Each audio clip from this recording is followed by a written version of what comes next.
Hello बच्चों, आज हम क्लास 12 सब्जेक्ट ज्योग्राफी से अध्याय 5 लेंगे, जिसका टॉपिक है प्राइमरी एक्टिविटीज़, मतलब प्राथमिक क्रियाएं। अब बच्चों, प्राथमिक क्रियाएं क्या हैं, प्राथमिक क्रियाएं किन्हें कहते हैं? प्राथमिक क्रियाओं को जानने से पहले हमें आर्थिक क्रियाएं जानना है कि आर्थिक क्रियाएं क्या होती हैं। आर्थिक क्रियाएं मानव की वे क्रिया कहलाते हैं जिनसे मनुष्य को आय की प्राप्ति होती है। आय मतलब आय को आप धन के रूप में भी ले सकते हैं, पूंजी के रूप में भी ले सकते हैं। तो जो आर्थिक क्रियाएं होती हैं वो 4 प्रकार की होती हैं। एक है प्राथमिक क्रियाएं, द्वितीय क्रियाएं, तृतीय क्रियाएं व चतुर्थ क्रियाएं। इन सभी से क्या है, मनुष्य को आय की प्राप्ति होती है, इसलिए इन्हें क्या कहा जाता है? आर्थिक क्रियाएं। तो हम सबसे पहले देखते हैं कि प्राथमिक क्रियाएं क्या है। तो बच्चों, जो प्राथमिक क्रियाएं हैं, प्राइमरी एक्टिविटीज, ये वे क्रियाएं हैं जिन पर मनुष्य क्या प्रत्यक्ष रूप से प्रकृति पर ही निर्भर रहता है। अर्थात इसमें वे सभी क्रियाएं आएंगी जो कहीं ना कहीं पर प्रकृति से रिलेटेड होंगी। तो इसमें जो प्रमुख क्रियाएं हैं वो आखेट व भोजन संग्रह है, पशुचारण है, मछली पकड़ना है, लकड़ी काटना है, कृषि है और खनन है। अब आखेट व भोजन संग्रह, आदिकालीन मानव जैसे क्या कहते हैं, आदिकाल चला है, जो मानव सभ्यता के आरंभिक युग से जो आदि मानव था वो क्या करता था? पशु का आखेट करता था। आखेट मतलब हो गया, वो क्या करता था कि पेड़ों से ही नुकीली धारदार हथियार बनाता था उनकी टहनियों से, और कहीं झाड़ियों में या पेड़ों में छिपके रहता था। जैसे उसे कोई जंगली जीव जंतु दिखाई दे, वो उसी हथियार से उनको मारता था और उन्हीं को खाता था। उससे अपने भोजन करता था और उन्हीं के खाल से क्या करता था? वस्त्र पहनता था। फिर धीरे धीरे उन्हें क्या लगा कि आखेट और भोजन संग्रह ये हमारे लिए काफी नहीं हो रहा है। फिर उन्होंने क्या करा? पशुपालन शुरू कर दिया। अब पशुपालन जो हुआ, पशुपालन या पशुचारण भी कह सकते हैं इसको, ऐसे नाम से विदित हो रहा है कि चल मुंह से चलते रहना। अब चलवासी पशुचारण, इसमें वो लोग क्या करते थे कि अपने पशुओं को, क्योंकि उनका सब कुछ रहन सहन, खाना पीना, रहना सब कुछ क्या है, यहीं से चलता था। तो वो क्या करते थे, जिन भागों में उन्हें गुणवत्ता युक्त जलवायु या घास, पशु के रहने लायक अच्छी सुविधा मिलती थी, वो अपने पशुओं के साथ उसी स्थान में कुछ दिन या कुछ महीनों, ज्यादा से ज्यादा 5-6 महीने तक क्या करते थे, उस स्थान पे रहते थे। जैसे उन्हें लगता था कि इस स्थान पे हमारे पशु के रहने लायक जगह नहीं है, तो वो उस स्थान को छोड़ के फिर दूसरे स्थान पे अपना क्या सब कुछ सामान लेके पशु के साथ चलते रहते थे। अब विश्व के कुछ प्रमुख भाग है, प्रमुख क्षेत्र है, उनमें ये जो क्षेत्र है प्रमुख, जैसे उष्ण कटिबंधीय अफ्रीका। अब हर क्षेत्र में क्या होता है, उनके टेम्परेचर, एटमॉस्फेयर, उनके अकॉर्डिंग क्या होता है, अलग अलग जानवर होते हैं। जैसे उष्ण कटिबंधीय अफ्रीका में जो थे गाय और बैल हैं। वहीं सहारा एवं एशिया मरुस्थल में भेड़, बकरी और ऊंटों के सारे चलवासी पशुचारण होता था। और तिब्बत एवं एंडीज के पर्वतीय भागों में याक व लामा होते थे। आर्कटिक और उपध्रुवीय क्षेत्र में जहाँ अधिकतर क्या होता था, बर्फ जमी रहती, ठंडे स्थान, उनमें इस स्थान में क्या है, रेनडियर चलते थे। तो ये हमारे हो गए 4 प्रमुख क्षेत्र जहाँ चलवासी पशुचारण किया जाता था। अब बच्चों, जो वाणिज्यिक पशुपालन है, इसमें क्या होता है, चलवासी पशुचारण की अपेक्षा जो वाणिज्यिक पशुपालन है वो अत्यधिक सुव्यवस्थित और पूंजी प्रधान है। इसमें क्या होते हैं, बड़े बड़े फार्म, स्थायी फार्म होते हैं। स्थायी मतलब एक जगह पे स्थायी फार्म होते हैं, और यहाँ पे एक ही प्रकार के पशु पाले जाते हैं। जैसे कुछ दूध देने वाले पशु है, जैसे डेनमार्क का जो प्रमुख क्षेत्र है वो दुग्ध उत्पादक के लिए प्रमुख है। वहाँ क्या होता है, अच्छी नस्ल के गाय पाले जाते हैं। फिर उन्हीं गाय से जो दूध मिलता है उनको अन्य क्षेत्रों में क्या किया जाता है, निर्यात किया जाता है। उससे क्या होता है, पूंजी की कमाई मिलती है। अब इनमें क्या करते हैं, बड़े बड़े जो स्थायी फार्म होते हैं, पशुओं को वहाँ पशुचारण के लिए छोड़ दिया जाता है। अब जब हमें लगा कि उस क्षेत्र में क्या हो गया, घास कम हो गया, पशुचारण की व्यवस्था जो थी थोड़ी कम हो गई, तो हम उन क्षेत्रों को वहाँ पर से जो गाय भैंस है उनको वहाँ से हटा के दूसरे फार्म में लाते हैं। तब तक उस वाले फार्म में क्या उग जाएगी और हरी घास उगने लग जाएगी। तो उसके बाद है मछली पकड़ना। अब प्राथमिक जो क्रियाएं हैं उसमें मछली पकड़ना भी प्रमुख कार्य है प्राथमिक क्रियाओं में। अब आप लोगों ने देख रखा होगा कि जो गांव घरों में में आजकल जो है जगह जगह मत्स्य पालन कई स्थानों पर किया जा रहा है, क्योंकि अब पहाड़ों में क्या होता है कि पानी भी फ्री मिलता है, गधेरों से, नदियों से। उन जो क्षेत्र हैं ग्रामीण इलाके वाले मत्स्य पालन भी कर रहे हैं। इसके लिए सरकार भी क्या करती है, कुछ पूंजी प्रदान करती है, उससे हम क्या करते हैं, मत्स्य पालन करते हैं। अब उसके बाद है लकड़ी काटना। लकड़ी काटना भी प्राथमिक व्यवसाय का प्राथमिक क्षेत्र में रहने वाले व्यक्तियों का प्रमुख क्या है, कार्य है। अब प्रत्येक जो पहाड़ी क्षेत्र हैं, ग्रामीण क्षेत्र हैं, उन स्थानों पे क्या होते हैं, लकड़ी काटना भी होता है। उन्हीं लकड़ी से क्या करते हैं, बेच के उनसे उनकी आय की प्राप्ति थी। अब ये नहीं है कि लकड़ी काटते रहे, उसकी जगह पर लकड़ी काटने की जगह को दूसरे वृक्षारोपण करते हैं। उसके साथ साथ क्या होता है, अपनी आवश्यकताओं की पूर्ति भी हो जाती है। जो भविष्य में आने वाली पीढ़ी हैं उनकी क्या होता है, उनकी भी पूरी हो जाती है जो आवश्यकताएं होती हैं। उसके बाद अगला हमारा है कृषि। अब बच्चों कृषि ध्यान से सुनना, इस टॉपिक का जो सबसे इम्पोर्टेंट जो पॉइंट है वो इसमें कृषि है। तो बच्चों जो कृषि है तो क्या है, विश्व में पाई जाने वाली आर्थिक दशाएं, भौतिक दशाएं और सामाजिक दशाएं, ये जो भिन्न प्रकार की दशाएं हैं वो क्या करती है, कृषि कार्य को प्रभावित करती है। अब हर जगह कृषि क्या है, वहाँ की जलवायु के अकॉर्डिंग, वहाँ के मौसम के अकॉर्डिंग बोई जाती है या की जाती है।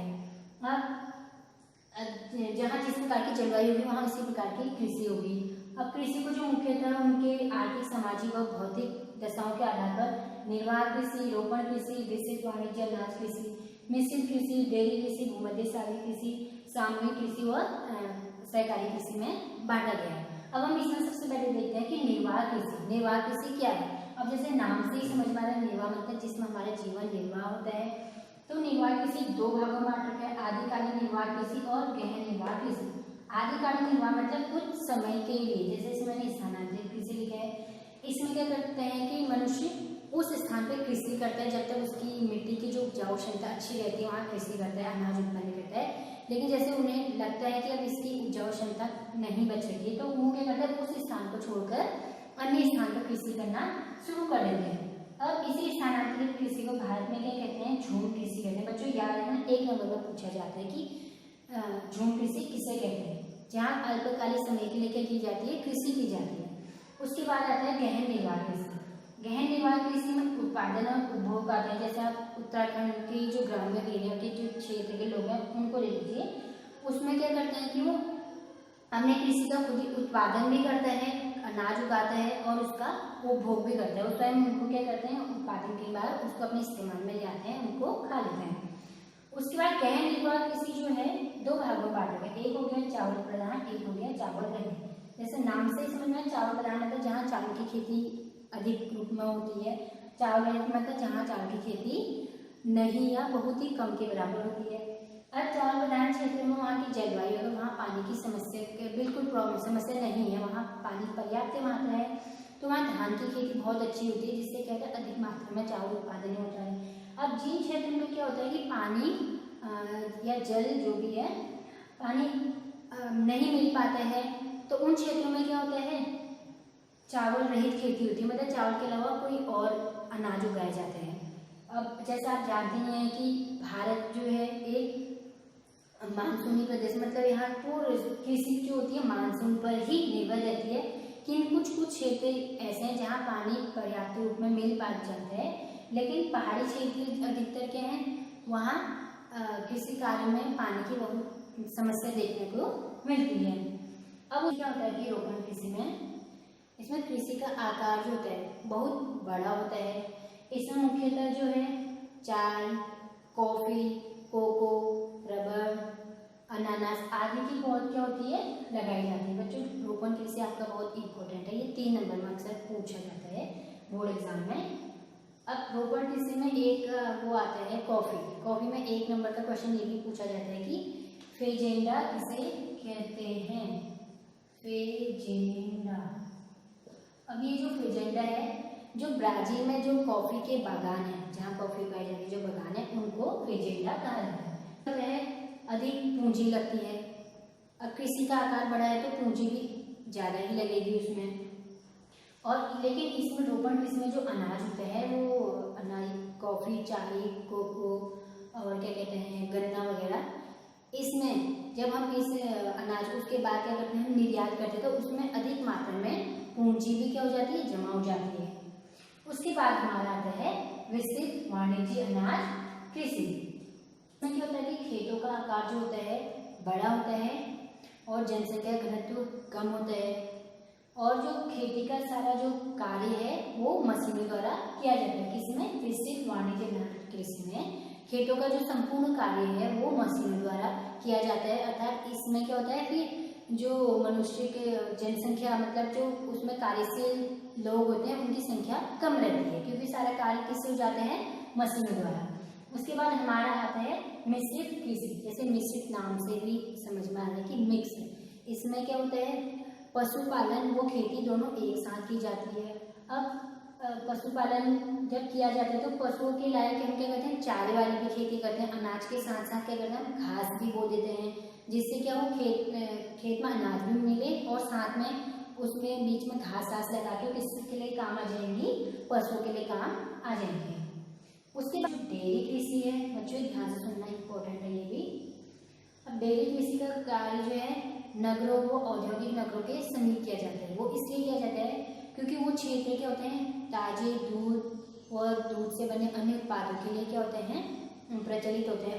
अर्थात हम दूध का काम कर रहे हैं और दूध एक स्थान से हम बहुत दूर हमने क्या करा, डेयरी की स्थापना कर रखी।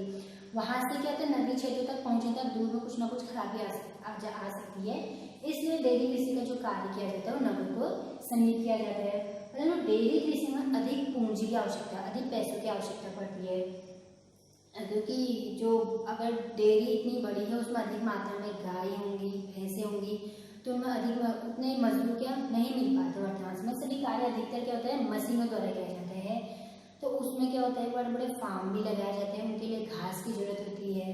कभी कभी क्या होता है कि गाय भैंस बीमार भी पड़ जाती हैं, उनके लिए दवा इंजेक्शन आदि। तो इसमें अधिकतर क्या होता है खर्च अधिक आता है।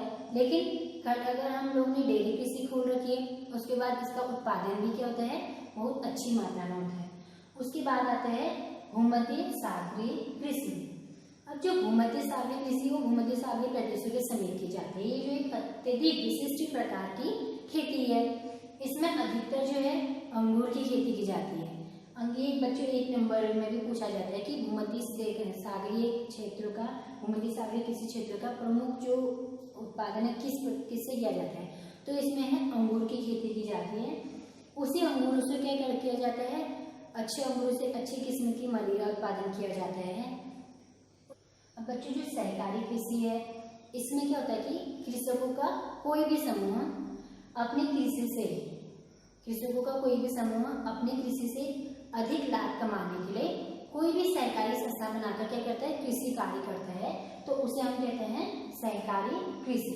तो सहकारी कृषि के जो अधिकतर जो देश हैं वो हैं सहकारी कृषि करने वाले वो हैं डेनमार्क और नीदरलैंड। बच्चों एक नंबर में अक्सर पूछा जाता है, इसको ध्यान नोट कर लीजिएगा कि सहकारी कृषि करने वाले देशों के नाम बताए, तो आप लोग उसमें डेनमार्क और नीदरलैंड लिख सकते हैं।